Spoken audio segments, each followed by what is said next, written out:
Ты все еще ешь скучный хлеб? Я, вся моя семья, особенно мой муж, который требует каждый день, мы делаем этот хлеб ежедневно. Это очень вкусно, сочно.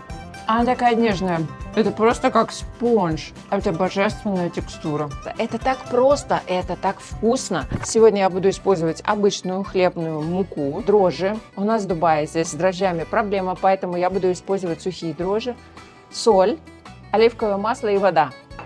Всего эти 5 ингредиентов. Сначала я кладу дрожжи. Сюда же я добавляю соль. Сюда же я добавляю воду. Вот, собственно, и все. Здесь есть нюанс. Это мы делаем закваску при комнатной температуре с определенными количествами дрожжей, масла и соли. Такое тесто у вас поднимется за один день. То есть, если вы утром его замесили, вечером вы можете свою семью почивать фокаччей. Добавляем муку и размешиваю. Тесто не будет очень удобным, сразу предупреждаю. Месить его не надо, одной миской обойдемся. Прекрасно, но тем, что вы можете замесить его, дать подойти еще пару-тройку раз, растянуть, готовить свою фокаччу в этот же день. Вот посмотрите, какое тугое тесто, на первый взгляд, получилось. Но это обман, оно жидкое. Фокачча вообще называется артизанский хлеб по-итальянски, который очень пузыристый. Фокачча может быть с помидорами, с розмарином, с тимьяном,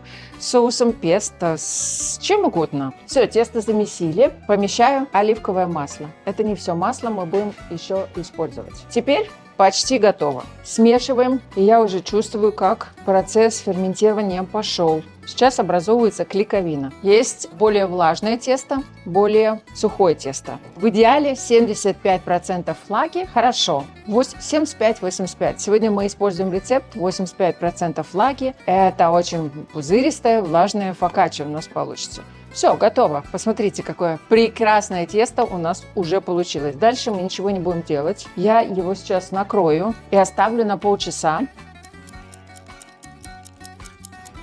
Теперь нам нужно будет его перемешивать, растягивать и сминать. Растягивать и сминать. Это не то, что мы делаем для пельменей или другого вида теста. Нам надо просто растянуть и смять вот таким образом. Вы берете водичку и каждые полчаса тянете тесто снаружи внутрь, снаружи внутрь. Таким образом вы делаете 3 раза. 3 раза мы его сминаем, и потом вы можете уже его выпекать. Что делаю я? Я его убираю в холодильник на ночь и выпекаю на следующий день. Таким образом у него получается больше пузырьков. Но это совсем не обязательно. Я подготовила тесто заранее. Сейчас я покажу вам его. Та-дам! Магия кино! Вот наш красавчик. Сминать мы его уже не будем. Уже сейчас видно, что наше тесто очень пузыристое. Нам потребуется очень важная часть, которая называется рассол. 1 часть воды, 1 часть растительного масла. Добавляю сюда базилик. Вы можете добавлять тимьян, розмарин, зеленый лук, петрушку, все, что у вас есть. Я добавлю сюда соль. Рассол – это очень важная часть любой фокаччи. У меня сегодня такой вот походный миксер. Елочка, гори. Здесь мы соединили травы, которыми мы будем насыщать нашу фокаччу.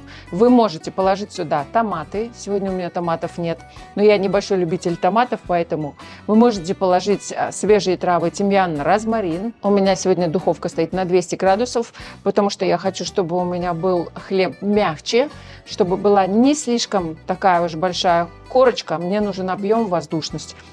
И смотрите внимательно, это какой-то волшебный трюк. Я знаю, это может показаться слишком много, но это самое то. И теперь я вот так пальцами позволяю нашему рассолу, маслу, базилику, воде проникнуть внутрь. И в этом весь секрет. В таком виде я его ставлю в духовку на 200 градусов на 30 минут и будем смотреть. Чем дольше у вас тесто пролежало в холодильнике, тем меньше у вас будет золотинки, потому что сахар съедается дрожжами. Ставлю в духовку.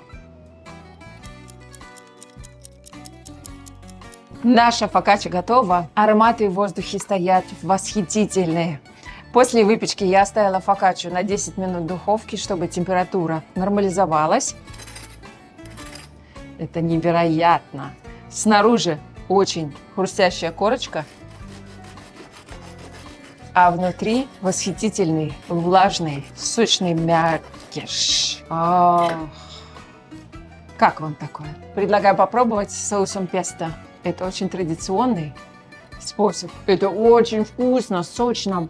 Она такая нежная. Это просто как спонж. Это божественная текстура. Никогда не агитировала, но сейчас агитирую. Всем срочно идти делать фокаччо. А с вами была жующая, любящая вас Яра. Подписывайтесь на мой канал, ставьте сердечки. И до новых встреч!